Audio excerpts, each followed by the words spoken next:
ada yang mau menolong saya. Saya dilupakan.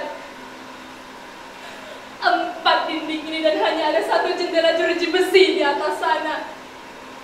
Mustahil bagi saya untuk selamat tanpa adanya mukjizat.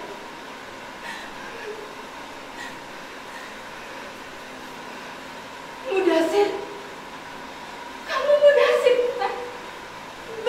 bagaimana caranya kamu ada di sini? Saya Atika, istrimu. Dulu kamu mengantar saya ke Jakarta. Kita berpisah di Bandara Soekarno-Hatta, Cengkareng. Melalui surat, kamu bercerita bahwa kamu pulang kampung untuk mengurus sawah. Tapi setelah apa yang menimpaku sekarang, suratmu tak kunjung kuterima. Mudasir, jangan pergi. Jangan tinggalkan saya. Apa karena saya sudah tidak cantik lagi? Dulu kamu sering mengatakan bahwa saya itu cantik. Kecantikan yang alami, bibir merah tanpa kincu, kulit putih bersih tanpa adanya bedak. Kamu suka saya apa adanya kan Mudasir? Saya tahu penyiksaan ini membuat saya tidak secantik dulu lagi. Saya tahu Mudasir, mungkin sekarang ini muka saya sudah seperti gembel busuk, bacin, tidak sedap untuk dilihat, menjijikan bukan? Tapi Mudasir, kamu menikahi saya lahir dan batin kan? Bukan menikahi wajah saya kan Mudasir? Jangan pergi, jangan tinggalkan saya sendiri. Bawa saya pergi dari sini Mudasir, bawa saya pergi. Lalu kita pulang kampung bersama-sama. Tidak perlu melapor kepada polis raja di raja atau bahkan menteri tenaga kerja. Kita ini hanya warga negara Indonesia, bukan warga negara Filipina. Beruntunglah mereka warga negara Filipina. Bahkan presidennya pun peduli terhadap rakyatnya. Kita hanya uang, diperas sampai ke tulang-tulang. Bahkan bila ada halangan, kita disia-siakan.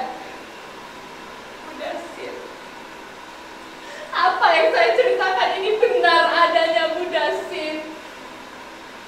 Hukum tampaknya tak berlaku bagi saya Mudasir. Tolong jangan tinggalkan saya Mudasir. Tolong jangan tinggalkan saya, jangan tinggalkan saya sendiri. Kemampuan diplomat pejabat-pejabat kita diutamakan agar mereka dihargai oleh orang-orang asing. Tapi kenyataannya, pejabat-pejabat kita malah dihina, ditertawakan, dianggap malas, bodoh, tapi sok pintar. Bagaimana mungkin problem bahasa pun jadi hambatan? Mana bisa memenangkan suatu perkara bila bahasa yang digunakan adalah bahasa Tarsan? Sudahlah Mudasir, kita ini hanyalah seekor binatang, penghasil devisa negara. Kata pahlawan hanyalah slogan, bukan kenyataan. Cuma hayalan para birokrat yang baru menduduki kursi jabatan agar terlihat bekerja di mata atasan. Hanya mustahil. Mereka hanya mencari-cari muka Mudasir. Mengapa engkau hanya berdiam diri saja Mudasir? Mendekatlah, jangan berdiri di sana. Disitulah saya membuang kotoran saya. Di sini tidak ada WC, toilet, kamar mandi atau apapun itu. Di sini hanya seberkas cahaya dan gelap, tidak ada lampu ketika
uang karena saya bekerja. Saya bekerja dari subuh, mulai menyapu, mengepel, membersihkan rumah, semua saya lakukan. Tapi apa yang saya terima? Tapi tidak apa-apa. Semua saya terima dengan hati yang ikhlas. Yang bisa saya lakukan sekarang hanyalah mengucap syukur kepada Tuhan. Kepada Tuhan itu saja. Itu saja. Setahun saya terima gaji. Sebagian saya menabung, sebagian lagi saya kirim ke kampung. Saya bertekad, di akhir saya bekerja di sini, saya membawa ringgit yang banyak untuk membangun rumah tangga bersamamu, Darsir, tanpa hidup sengsara. Jangan pergi, jangan tinggalkan saya, Bunda. Jangan tinggalkan saya. Saya tahu saya salah, tapi jangan pergi tinggalkan saya, Bunda. Apa kamu tahu apa yang saya rasakan? Saya hampir diperkosa oleh majikan saya, Bunda. Saya hampir diperkosa. Tapi Tuhan masih sayang kepada saya. Tuhan masih sayang kepada saya. Kejadian itu tidak terjadi kepada saya. Tuhan masih sayang. Saya terhindar dari hal-hal maksiat. Saya lari mengunci pintu dan menangis sampai subuh. Berhasil. Mungkin inilah mengapa saya disiksa, karena saya menolak hajat majikan saya. Ini bukan sekali atau bahkan kedua kali ini sering terjadi. Pernah seketika majikan saya kehilangan uang dalam jumlah yang besar. Lalu siapa yang bisa disalahkan selain saya, pembantu yang rendahan? Tamparan demi tamparan saya terima, pukulan demi pukulan saya terima. Saya hanya berdiam saja, tidak bisa melawan Mudasir. Sebab saya tidak mencuri. Saya tidak mencuri. Saya tidak mencuri. Saya rajin bersembahyang dan kamu tahu itu, Mudasir. Saya rajin sembahyang. Saya ingat akan surga dan neraka. Saya ingat akan akhirat. Dan saya sangat percaya pada hukum sebab dan akibat. Aneh. Sungguh aneh. Penyiksaan ini sungguh sangat tidak jelas konsepnya. Apa yang terjadi pada majikan saya? Apa yang terjadi pada bangsa yang banyak menampung tenaga kerja dari Indonesia? Dulu mereka menganggap kita saudara seruput, menjaga sopan santun, menghargai, menghormati, dan baik pada kita. Sekarang para cendekiawan muda pun diangkut mereka, tentu dengan iming-iming gaji yang besar. Dalam waktu singkat, mereka menjadi negara yang besar. Mereka mendatangkan puluhan ribu tenaga kerja dari luar negeri. Tentu saja itu untuk dipekerjakan, bukan hanya pajangan. Dengan lambat laun mereka mencaploki kawasan negeri tetangga, Mudasir. Kamu tahu, mencaploki negeri tetangga. Perlahan-lahan mereka menguasainya, bahkan membuka kasino. Dengan pajaknya yang besar, mereka membangun negeri ini. Membangun negeri ini dengan uang itu, Mudasir. Semua orang tahu penjudi terbesar datangnya dari Indonesia. Dan itu berarti uang yang mengalir dari Indonesia ada untuk negeri jiran ini. Sukses bertubi-tubi membuat mereka percaya diri. Banyak orang pintar, diplomat-diplomat yang handal. Tapi mereka sadar, mereka tidak memiliki kesenian dan kebudayaan yang asli. Mereka bertekad mencuri kesenian, flora dan fauna dan dianggap sebagai milik sendiri. Mungkin jika perkaranya hanya berhenti di sana. Oke, tapi bila perkaranya membuat saya sengsara,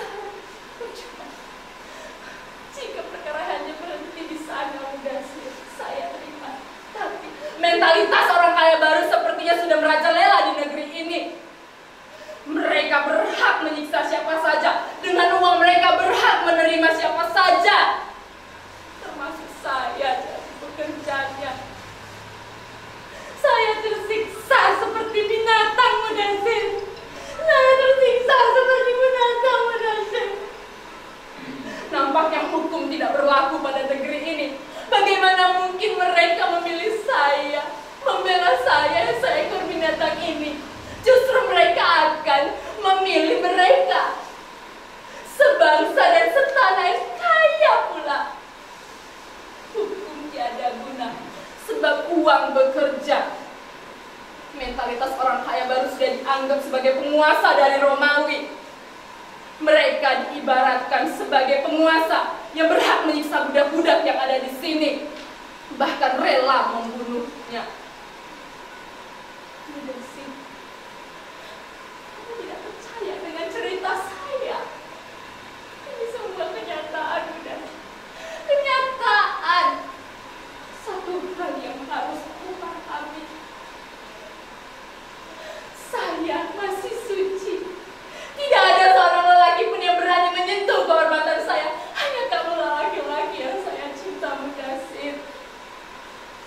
Saya setia, dan sampai kapanpun saya akan menjaga kesetiaan saya. Bahkan saya rela mengorbankan nyawa, Mudasir. Jangan pergi, jangan berbalik, jangan tinggalkan saya di sini sendiri. Saya butuh kamu, ada atau tidak nyata, sebab kamulah harapan saya, Mudasir. Saya tahu kamu marah karena dulu saya tinggal untuk bekerja. Padahal kita baru 3 bulan menikah. Tapi tidak apa-apa, itu rencana saya agar kita berdua tidak hidup sengsara. Mana mungkin saya bisa menggaji penghasilan sebesar saya bekerja di negeri ini? Berapa besar gaji seorang pembantu di Jakarta? Di sini saya bisa mendapatkan 5 kali lipat dari gaji mereka. Menggiurkan, tentu sangat menggiurkan, dengan resiko yang mengerikan, terutama perempuan muda seperti saya. Tapi tidak apa-apa, saya yakin saya bisa menahan setiap godaan yang mudah. Kamu tidak perlu cemas, saya bisa menahan setiap godaan yang saya boleh alami. Ajaran agama dan nasihat orang tua jadi pegangan, terutama sumpah ikrar pernikahan kita, Mudasir. Banyak tameng yang akan menghalangi saya untuk jatuh dalam kegiatan maksiat. Lakon saya ada di dunia nyata, bukan di dunia maya. Dan saya Atikah, bukan bintang film.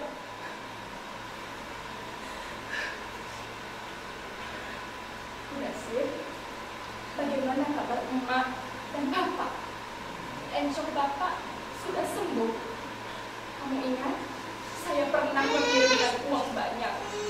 Gunakanlah uang itu untuk membawa berobat bapak.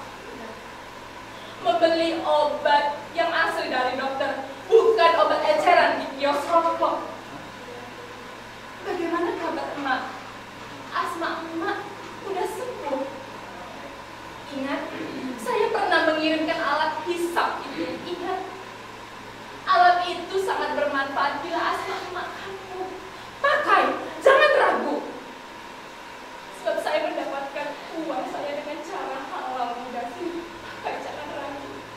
Saya pikir uang itu sangat cukup untuk membeli tablet-tablet asma yang bagus, bukan tablet-tablet kodian yang ada dijual di Gede Eceran, tapi tablet paten dari dokter. Saya yakin asma emak pasti sembuh.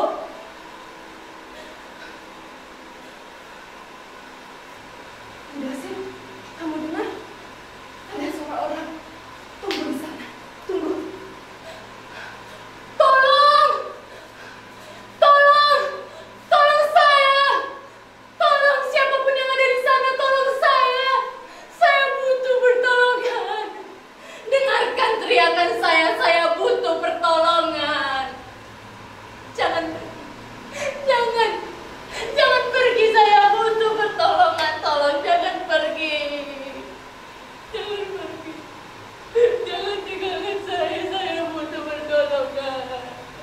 Jangan pergi.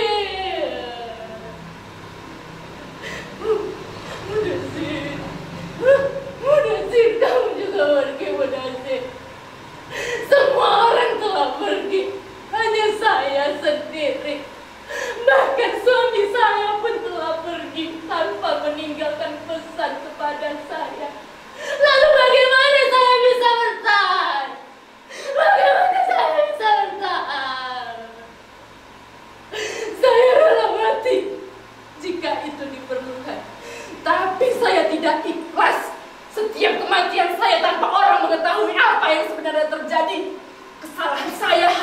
dijelaskan. Penganiayaan saya harus dijelaskan. Yang salah harus menerima hukuman. Sebab manusia diciptakan dengan harkat dan martabat yang sama. Manusia lain tidak berhak menyiksa atau bahkan menentukan nasib manusia lainnya. Saya dianiaya tanpa sebab, tanpa alasan. Adilkah itu? Terus terang, saya lelah berteriak minta tolong. Entah berapa ratus kali saya berteriak minta tolong, tapi tidak ada satupun orang yang datang untuk menolong. Apakah ada yang merasa kehilangan saya? Sehari, 2 hari, bisa dimaklumi. Sebulan. Bukankah itu sudah dicurigai sebagai tindakan pembunuhan? Apa yang saya alami bukanlah pembunuhan secara tubuh, melainkan pembunuhan mental, pembunuhan politik. Kita kerap kali dianggap seperti binatang tanpa dipandang wibawanya. Kita dilecehkan tanpa mampu membela diri. Kita hanyalah bangsa miskin, bangsa pembantu rumah tangga, bangsa pelayan. Kita dilecehkan, dihina, bahkan